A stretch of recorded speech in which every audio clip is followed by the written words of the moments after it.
This video accompanies the Unit 4 review pages. So we want to talk about congruence. These two quadrilaterals are congruent to each other, and since the congruent statement gives us the order that the vertices match in, we can label the figures. So A goes with E, so I'm going to put A and E with matching marks. B goes with F, angle B goes with angle F. Angle C goes with angle D, or angle C goes with angle G. And angle H matches with angle D. Okay, so from that we can also identify the corresponding sides that are congruent.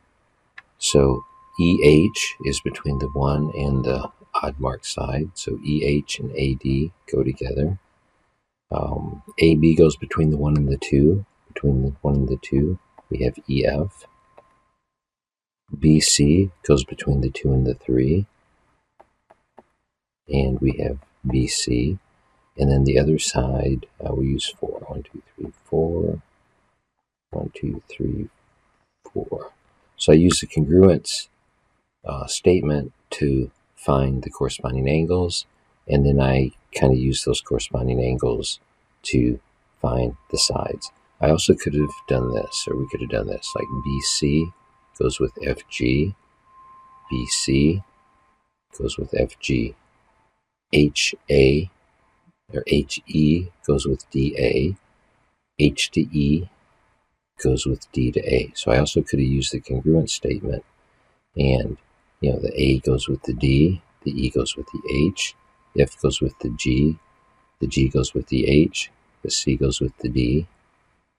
So CD goes with GH, AB goes with EF, BC goes with FH, CD goes with GH, and AD goes with EH. I could have used the congruent statement and done the same thing.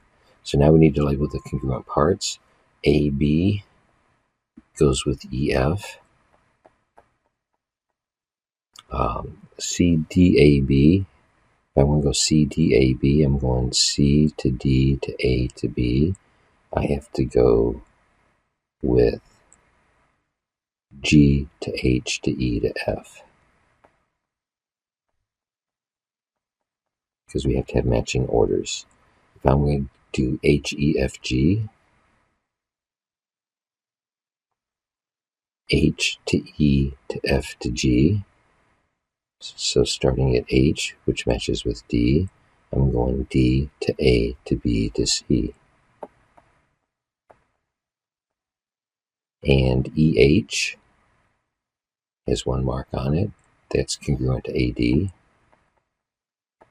And angle C is congruent to angle G.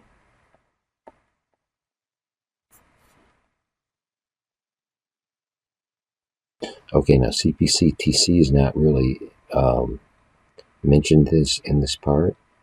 Corresponding parts of congruent, I guess this would be quadrilaterals, are congruent. CPCTC means congruent triangles. So if we had two triangles that were congruent to each other, let's say ABC is congruent to DEF, and we had the triangle ABC was congruent to triangle DEF, then if these two triangles were congruent, say by angle, side, angle, angle, side, angle, because they were congruent, we could say that angle C and angle F must be congruent also. So angle C would be congruent to angle F by corresponding parts of congruent triangles being congruent. Another thing we could have said was that even though maybe we might have proved that angle, side angle was the pattern that related these two together, we could also say that because these two triangles are congruent, segment AC or side AC has to be congruent to side EF.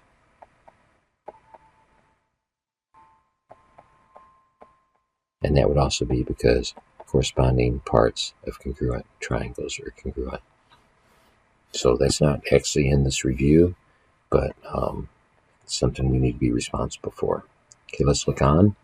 Isosceles equilateral triangles. Now, an isosceles triangle has two or more equal sides. So, two equal sides.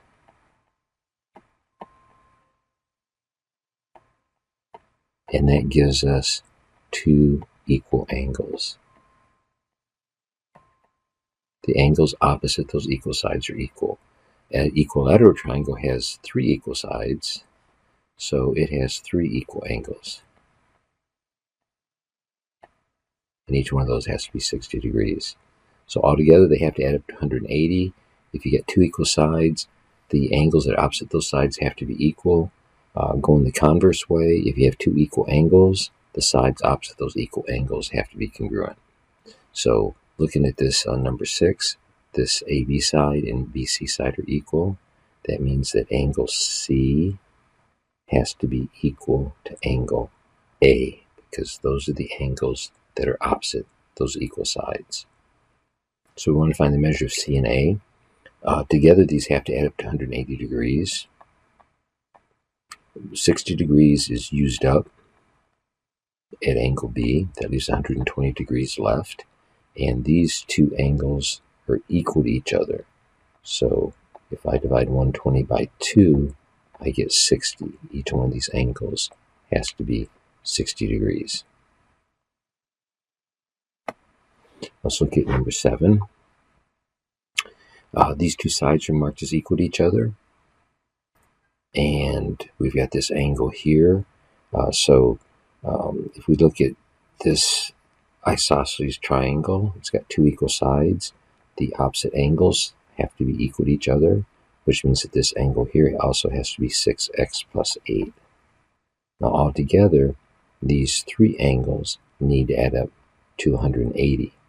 So we have 180, take away 80, which is this angle here, leaves 100 degrees. These two angles must add up to be 100 degrees. So 6x plus 8 plus another 6x plus 8 makes 12x plus 16. So 12x plus 16 must equal 100 degrees. Take 16 away. 12x's is 84. Divide by 12, x is equal to 7. So these two angles are going to be equal. If x is equal to 7, that's actually going to give us, I think, 50 degrees. And 50 and 50 and 80 do make 180. So x is equal to 7. And to find y, we notice that these two sides are marked as having to be equal to each other.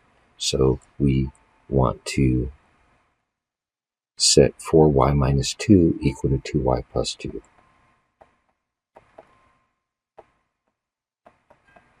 And add 2 to both sides. 4y equals 2y plus 4. Take 2y away from both sides.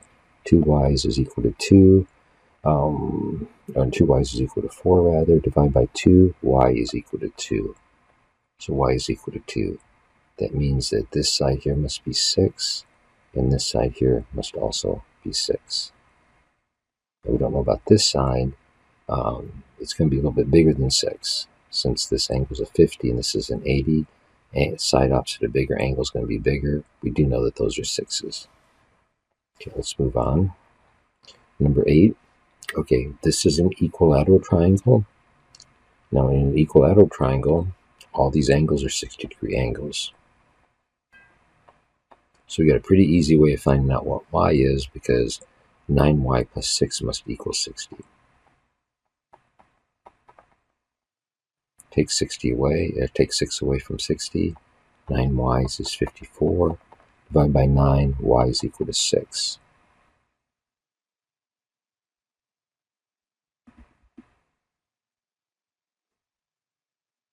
So maybe I wrote those others in the wrong spot here. Yeah. We got y is equal to 6. Now we need to find out what x is. All the sides in this triangle are equal to each other.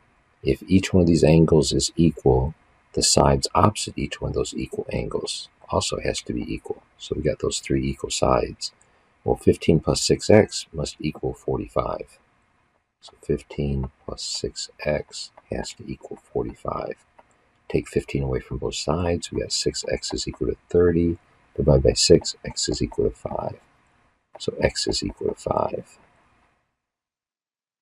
That means that this would be 45, which works, and 54 plus 6 does give us 60, so those work out. Let's look at number 9. Number 9, we have a couple of triangles. If we look at this top triangle, it's marked as isosceles.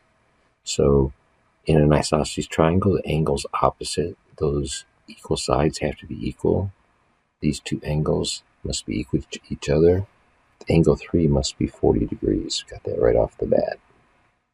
Now angle 4 we can find because all three of these angles in this triangle have to be 180 degrees. We have a 40 plus this angle 3, which has to be 40, plus angle 4 has to equal 180.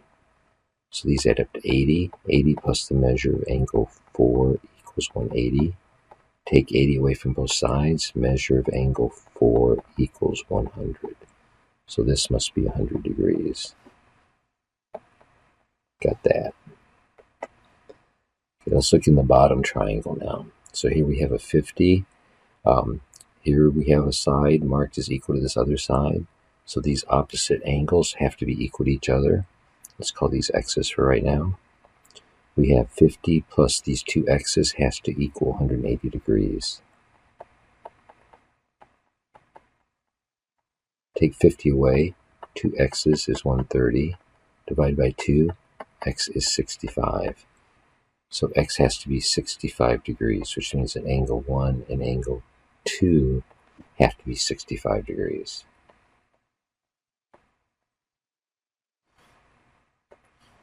Okay, let's move on. Identifying congruent triangles using shortcut theorems. Remember, we've got angle, angle, side, angle, side, angle, side, side, side, and side, angle, side that we can use. We have hypotenuse leg for right triangles, and that's it. AAA only guarantees that the triangles are the same shape, and SSA only works for right triangles, and we call it HL for hypotenuse leg. So these are the want patterns that we're looking for. So let's see what we got. This angle at B is going to be equal to the other side because these are vertical angles. We've got E matching with D. We've got B matching with B. And we've got A matching with C. If we look around the triangle, that gives us an angle, angle, angle pattern. And we can't write a congruent statement using angle, angle, angle. All that does is guarantee that these are the same shape. Like this could actually be extended further out this way and out this way, and like that. And we would still have these same equal angles, but the triangles would not be anything close to being the same. So this is not enough info.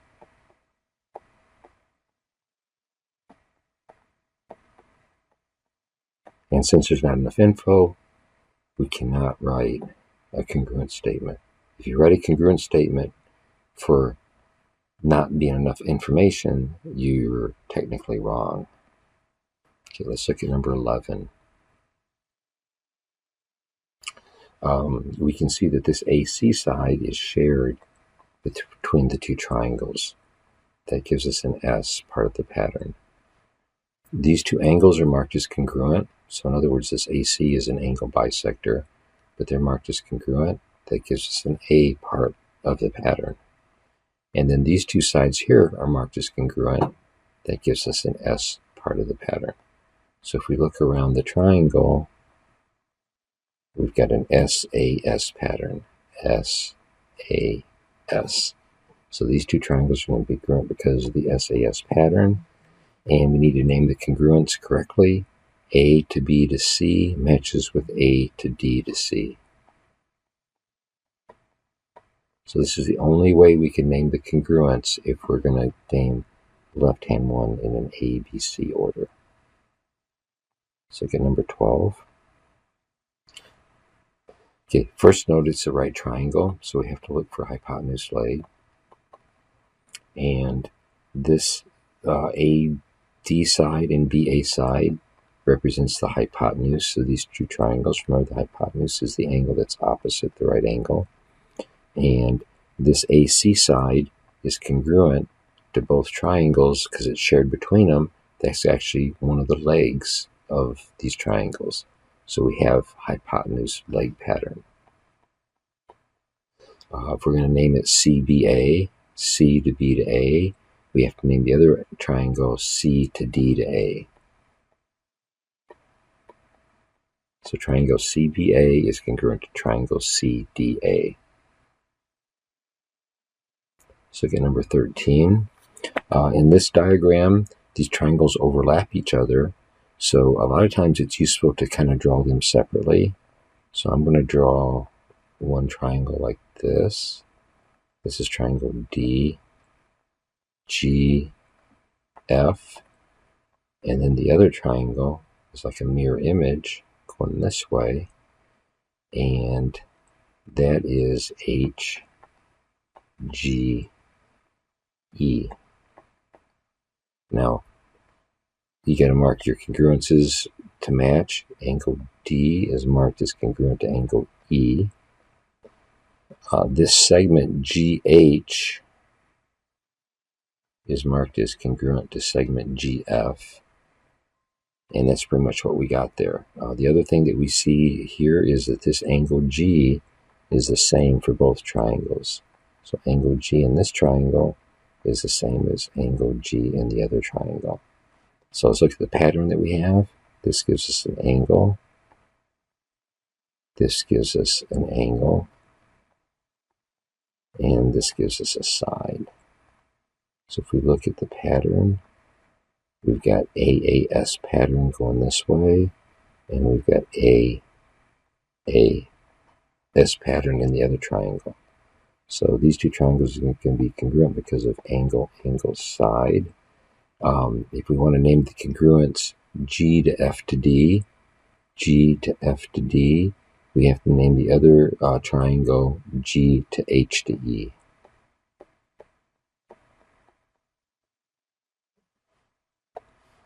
Okay, let's move on. Proving triangle congruence. Here's a couple of proofs. Let's see what we got here. Let's brainstorm this first.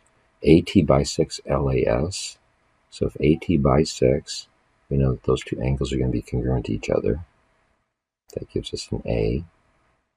LA is congruent to AS. LA is congruent to AS. That gives us an S. And what else can we do?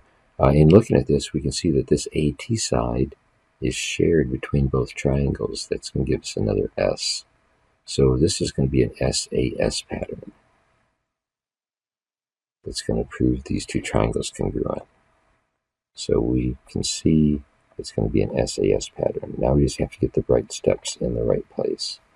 So AT bisects LAS. That's given. Also, LA is equal to LA is congruent. Segment LA is congruent to segment AS is given. And what that does is that gives us an S part of the pattern. Definition of angle bisector. This AT bisects this angle, so we have angle LAT is congruent to angle SAT. That'd be definition of angle bisector. That gives us the A that we need. And then what we're missing is the side. AT is congruent to itself. That's reflexive property of congruence.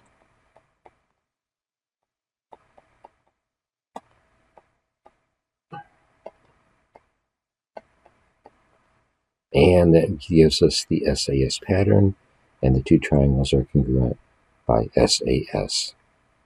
Okay, let's look on. Okay, this last one here, number 15.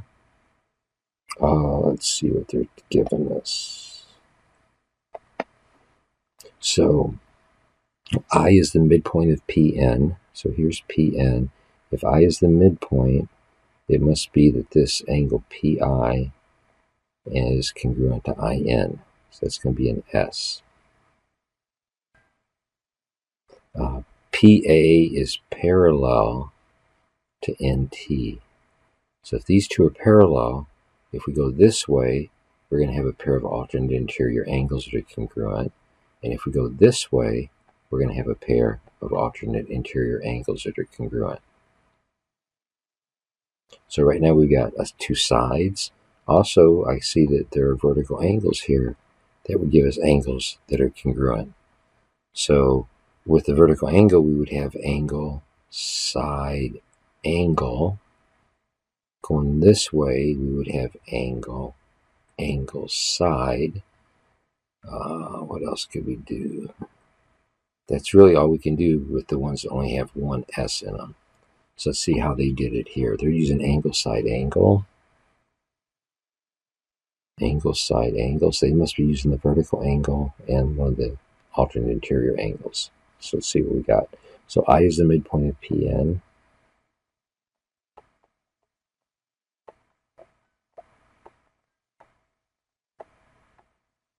That's given.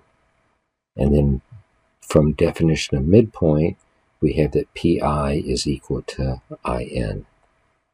Segment PI is congruent to segment IN. And that's definition of midpoint. So it gives us an S. They're noting that angle N is congruent to angle P. Saying these two angles are congruent. And if we have the parallel line, this is using the parallel lines cut by the transversal. We don't really have it in the proof yet. So up here, as part of the given, we should have also included the PA parallel to NT.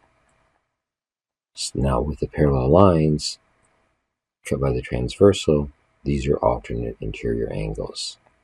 So alternate interior angles are congruent. Now, it wouldn't really be legit to say this if we didn't have the parallel lines somehow already in the proof or in the diagram as a given. So angle P is congruent to angle N. That gives us an A part of the pattern. And vertical angles points us to angle PIA having to be congruent to angle NIT. Those are vertical angles. So if we look at what we have here, we've got an angle, a side, and an angle for the pattern. And triangle AIP has to be congruent to triangle TIN. And there we have the problem, the correct answer key for our notes for the Chapter 4 test. So we need to be responsible for isosceles and equilateral triangles and the base angles being congruent. We need to be responsible for the converse idea, like if base angles are congruent, then the opposite sides are equal in isosceles and equilateral triangles. We need to know about the triangle congruence patterns, angle, side, angle, side, angle, side, angle, angle, side, and side, side, side, and also hypotenuse leg. And what else? Triangle sums are going to be involved. Maybe exterior angle theorem might be a shortcut. Basically naming the congruence the correct way. Once you have two triangles congruent by using one of the shortcuts especially, then since all 6 parts of the matching parts of the triangle have to be congruent, we can use corresponding parts of congruent triangles, which is CPCTC, to prove that they're pieces are congruent to each other. Okay, thank you.